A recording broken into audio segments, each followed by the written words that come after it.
Hello, hello, good people, and welcome to Master Your Mind with Dr. Erika. Thank you so much for joining me today. Today is a good day, and I just want to stop and take a deep breath and just release it. Just one more deep breath and release.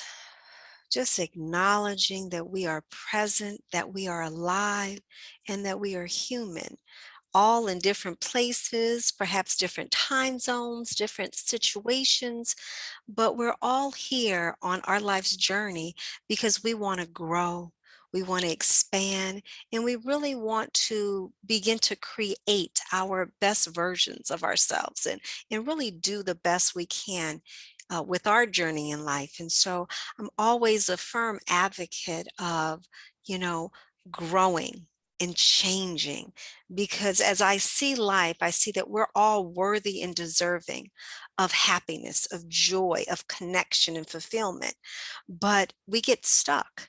And so what I hope to do with the talk show and with the guests that I have is to push you to continue to expand, to push you past your comfort zone and try new things and really have courage to step out of your comfort zone, because that's where the growth happens, the change happens, and that's where you get to really explore the best parts of yourself that is all inside.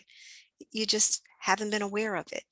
And so I'm really right now focused on reconnecting as we come through this kind of pandemic. I feel like we're breathing a little bit freer right now. And so I am looking to start a support group for women and really just helping us reconnect to wherever you are, whatever you have going on in your life, just show up as you are, perfectly as you are, and just share your story, share your inspiration, share the things that matter most to you and what you've learned along your journey.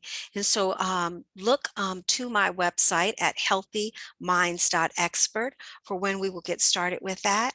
Also, I just want to let you all know that CBD is my go-to when I want to reduce stress, when I want to get myself back in balance and get focused. And I encourage anyone out there dealing with anxiety, stress, insomnia, just to name a few, pain, to really check out the benefits of CBD for these areas, because there is a growing awareness of the benefits of CBD, and there will be more to come.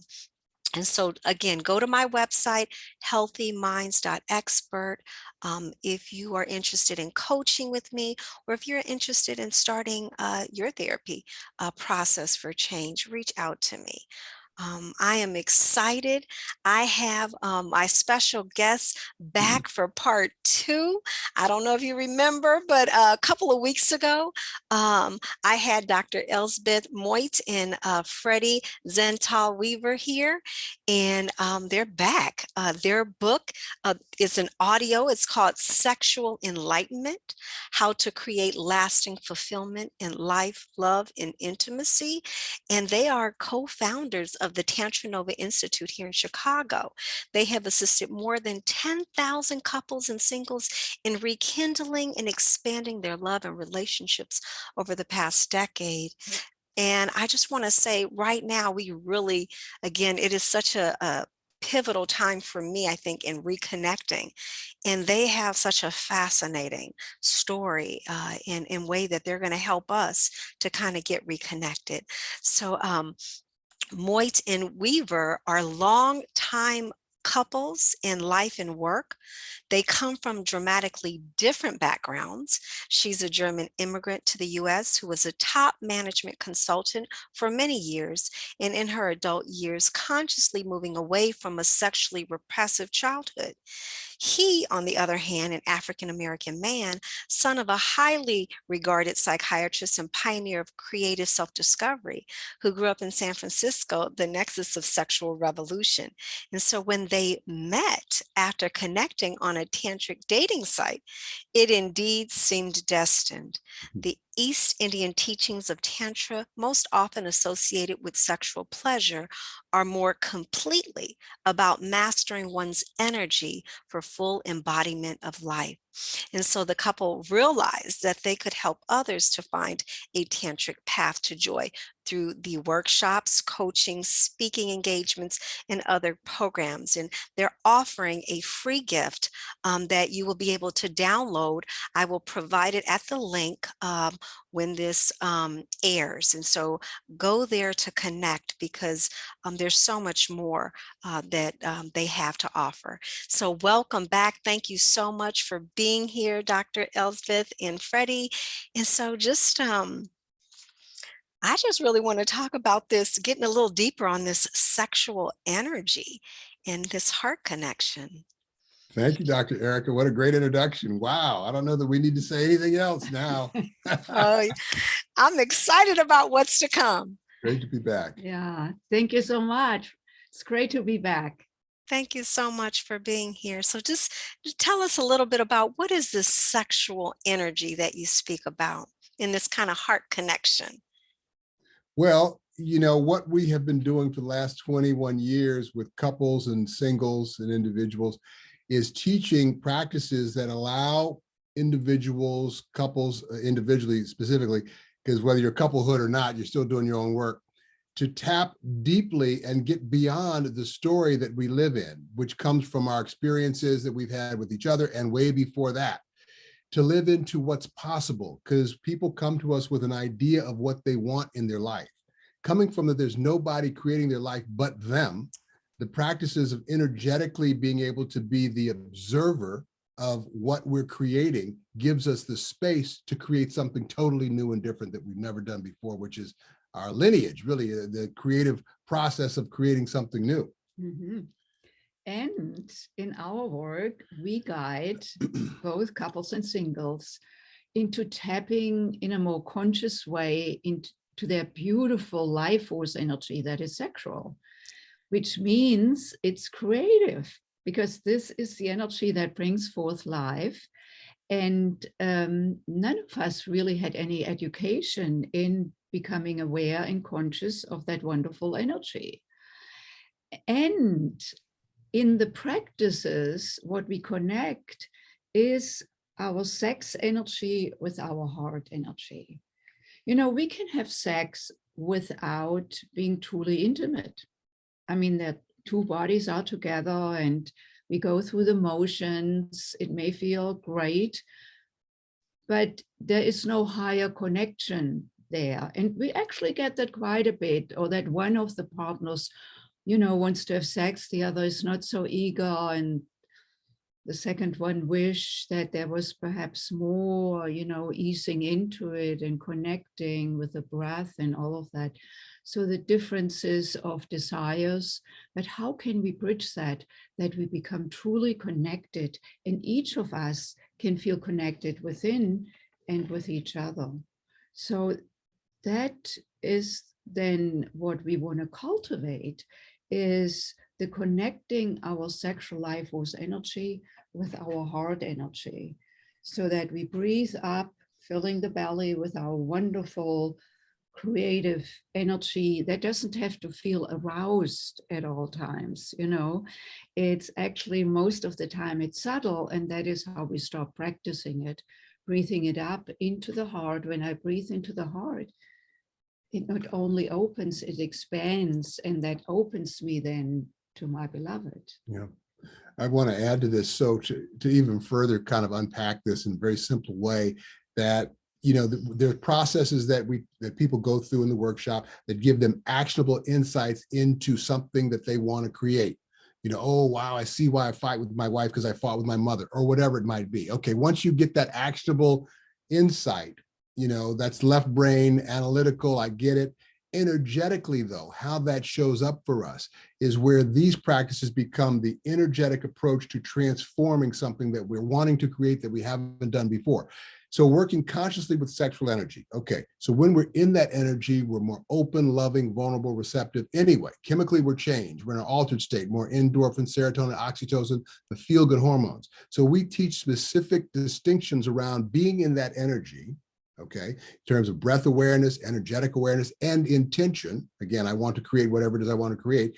So that now in that altered state of that sexual arousal, high or low, we are more intimately vulnerable to that subconscious aspect of our story making, our belief system, our energetic self than we normally are. And that's where the magic of working with sexual energy becomes a way to get to and move through and create with ease and flow what we most deeply desire. How do you what does that look like? What does that look like in more practical terms? Because we had talked a little bit about before we aired about these couples that I work with and how they both are intentional about wanting to be together. Both are intentional about wanting to move past the past hurts or, blaming and pointing fingers. How do we get them to come to a place where they will allow themselves to be vulnerable, to tap into that sexual energy, to connect with the both feminine and masculine energies, which some men don't even acknowledge? Great question. Yes. So let's actually go first to the heart center, because the heart center is really the reconciler, and that will open us up further to the sexual so that we can truly be connected and aware with our own wonderful sexual life force energy, and then bring this together so that we can circulate that wonderful life force sexual energy through the heart, so um I want to say this too, that one of the things that we teach that are different from normal lovemaking in working with sexual energy, because people do come in with these old stories. I don't want to be exposed. I don't want him to touch me or her to touch. I don't trust, because we're so intimate, again, physically, emotionally changed. There are roles assigned. So there's a giver and there's a receiver. Okay, we'll come back to that in a moment, so that we can work a little bit first through that, what may keep us from each other. You said when they are blaming or when there's anger, and there's anger and blame in any relationship, no matter how evolved we are, because all of us are human.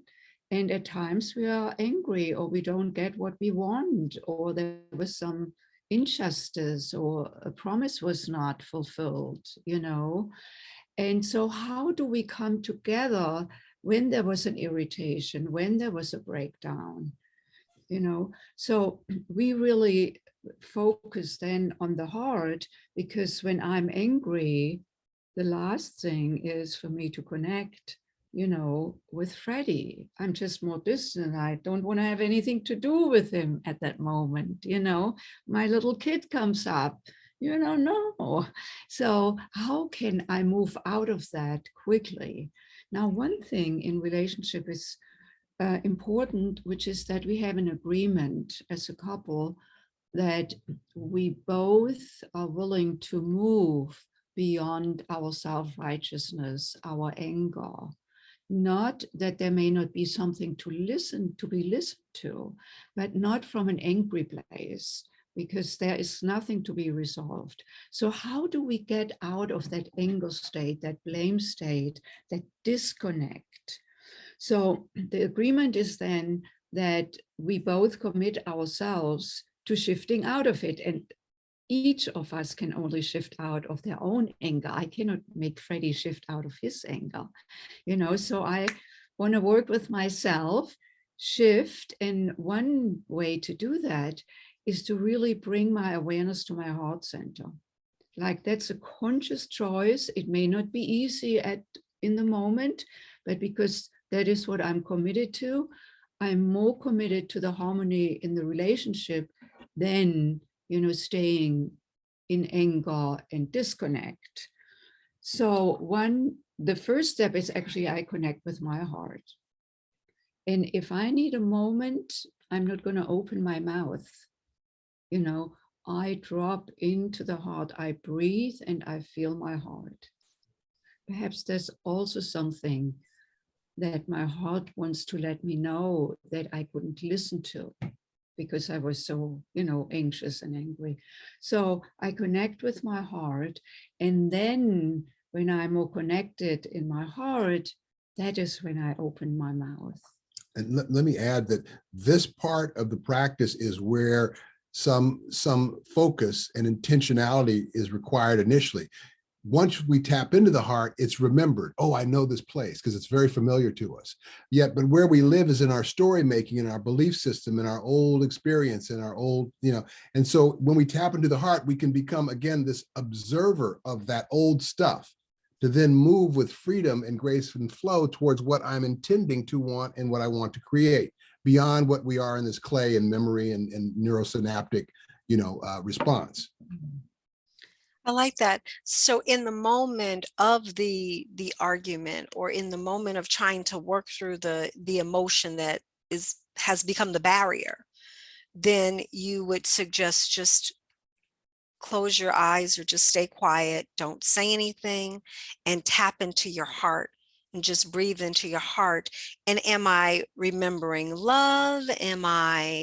What then is my focus Well, a couple to? of things. One is breathing. So you want to do the parasympathetic breathing where you're breathing into the nose, the lungs, extending the diaphragm and belly, because we have to think to do that. So that gives us a little pause, a little space from the story making, the conversation, and the belief. So that gives us a little bit of distance from how the total felt sense of that story is affecting me, right? And the breath is oxygenating and all the endorphins and serotonin, all the good stuff is starting to happen a little bit. And then we start to bring in the words of the heart. Actually, it's really, wherever we bring our awareness to, energy follows. So when my awareness is on being right and making Freddy wrong, that is where my energy follows. That is where I am. However, when I intervene into that feeling, into that sense, into that resistance, when I intervene and bring my awareness to the heart, the energy follows. So it is just by bringing the awareness there, I feel more connected with my heart. And my heart, nobody's heart is self-righteous. This is the beauty of the heart. It's a frequency that is very giving and open without any work. We just need to bring our awareness to it.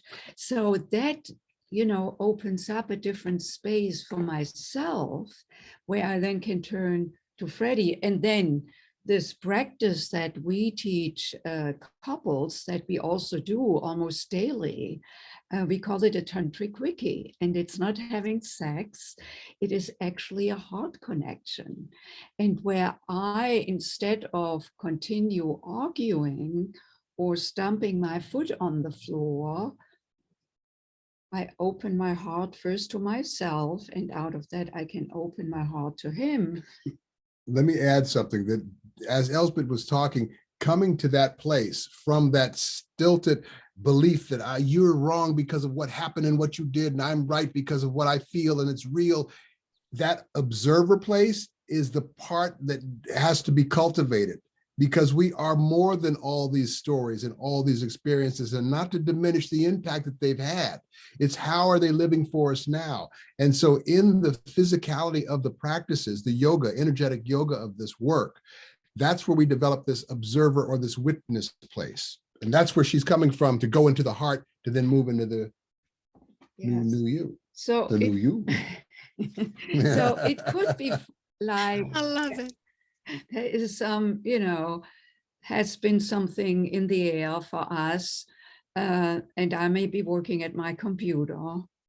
So Freddy may just come over to the computer and is doing the following.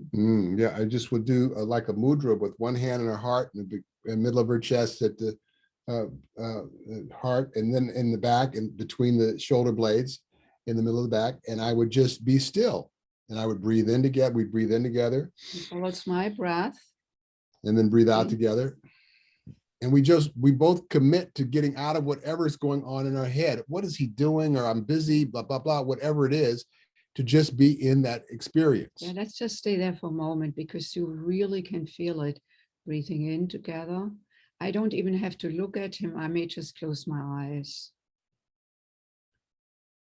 And in that breathing together, we become one. We cannot help that, because once we breathe together, we are in sync. Now, the more we practice it, the more quickly we can go there. And it only works by agreement, because if we didn't have the agreement for Freddy to come over to me, or in a different situation, I may go to Freddy when there is dissonance, if we didn't have the agreement to connect like this, I would be very irritated that he interrupts me in the middle of my work. However, given the agreement, even when it feels like I'm so busy and focused, but I know this 1 minute connection will alter me, will alter the connection here, and then I'm freer to continue working, and so it needs to be by agreement, and it needs to be practiced. Let's show you one other of these heart-to-heart connections. Let me ask you, so it only takes one person to put the hand on the heart and then the hand in between the blades? It doesn't take both people to do it? No, but it just has to be by agreement by both. By agreement by both people, but only one has to do the touching. I love that. So that's the first version. We'll show you now another version where we both get engaged. The beauty of this first version is that when one really, wants to connect or reconnect, or, bridge the gap, initiate, then he or she can just walk over with their heart open, with his heart open, or when I go to him with my heart open. So he or she can initiate. This one, it's like a mutual moment where we just want to connect. Yeah. Also, we may have been a little bit disconnected. You want to come with this hand? Okay. That feels a little awkward, but try this one. No, that's crosses over. Okay, either way. So it's just a hand over the other person's heart. Yes. Or their center of their chest. And left eye gaze. And then I synchronize. Go ahead.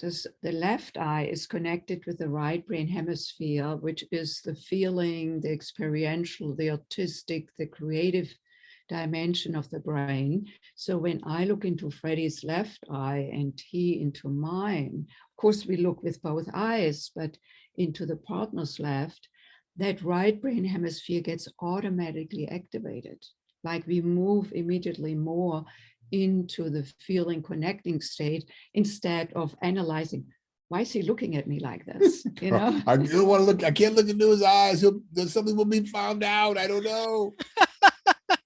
So you're gazing at each other, but the focus is on each other's left eye. Yes. Nice. And then we breathe in together and we breathe out together. On the inhalation, we receive from the beloved's hand into our heart. On the exhalation, we send from our heart into the beloved's heart. Breathing in, receiving, which is love and heart energy from the other. On the exhalation, I send my love and heart energy into Freddy's heart. Breathing in, receiving love. Exhaling, sending love. And then you can see we have the circuit. And then again, through the synchronized breath, we become one. It just happens, and it happens very quickly. And it's actually, these things really disappear. Now we are in a state, if there's something that needs attention, like if there was a promise broken, or if there was an assumed promise that there were, different understandings. Or just a feeling, sadness, happiness, disappointment, whatever the feeling is, without the other being made wrong. But what does show up is choice. One can choose to stay in their position or choose to drop into the heart. And if they're both committed to reconciling, then that's what they do. And these practices energetically lead you to that place, and you can choose. We have another way of demonstrating this connection, energetic connection between two people. Do you want to do Yeah. that? So this is an energy ball. So it just shows a connection. And so when I complete the connection within myself, this ball lights up. When I add Elsbeth to it, the ball lights up. Can you see it? So So the when circuit is when she connects with my finger at her forehead, the ball lights up. and when I disconnect, The circuit is broken. the circuit is broken. And is And that an intentional no. connection, or is This it just basic, energetic? this basically has a little battery in it, and it works on the same principle as a light switch, open and closed systems. But what it illustrates is the connectedness. You can do this with large groups or small, or one-on-one. But the illustration of the connection is what really becomes so really just exaggerated with this example. Yeah. In terms of, you go into a room, good vibes, bad vibes, or what am I actually putting out energetically? Yes. Absolutely. And energy is so elusive. We cannot see the radio frequencies or the Wi-Fi frequencies or television frequencies in the room that we are sitting on right now, everybody in their room or in their car or wherever they are. But we don't see them. But how we know that they exist is like that we can connect here over Zoom or over a radio frequency or podcast frequency. But we cannot touch these frequencies and cannot see them. Also, the frequencies that run between two people, or the frequencies that run through me, like here, when I do it on my own, when I connect here, my inner circuit is completed. So the beauty of the ball, the energy ball, is that it makes energy visible and audible. We cannot hear the vibrations that go from my vocal cords to your eardrums and Freddy's eardrums. We can hear them, but we cannot see them. Just like with light, the other way around, right? We can see light, daylight, sunlight, or the light of a bulb, but we cannot hear the sound of a bulb. Doesn't mean that the sun rays don't have a sound. We just cannot hear it. We are not made up for it, So bringing this awareness to that energy is circular. There is no beginning and no end. It just shifts form. So that I am, in the circuit of energy, as long as I'm here on this planet, this energy runs through me and it is circular, moves up and down. Then there is this energy between two people. And then there is the energy that runs between all people. Like there's energy running between you and me and you and Freddy and the three of us. If we were in the same room, we could do this. We could demonstrate it. Yeah, I can feel it. I can feel it when you all had your hand on each other and you were doing the breathing, releasing, and receiving the love. I could feel the love energy. I just think you both have such a magnetic connection, and when you're doing that, you can absolutely feel it. I love these techniques, and I'm going to definitely try them on some of the couples that I'm working with. You got to come to a workshop. Yes. Okay. So with that, we've got about a minute and 20 seconds. Share with my listeners, where can they come to the workshops, where they can get that free download. It's going to be in the link in the description when the show airs. And where else can they connect with you? Yes. Thank you so much. So our website is tantranova.com, TANTRANOVA.com, the new Tantra Nova. Lots of stuff available that you can browse and learn more. And then we have this free gift for you, which is called Ignite Your Relationship. Ignite your relationship with yourself and ignite your relationship that you may be in already, or that you are, wishing to come into your life, or you may be dating. All of that can be applied also in dating relationships. And So ignite your relationship, yes. And it's a download, it's an introductory workshop. So you will learn further practices that pick up from the place where we, ended up here, so that you can bring these practices into your own life with yourself. They're solo and partner practices. Thank you so much. Again, it's such a pleasure to have you. Again, anytime you want to come back to talk more about this sexual enlightenment, I love it. Dr. Elsbeth Moit and Freddie Zental Weaver. Thank you so much. Thanks, Dr. Erica.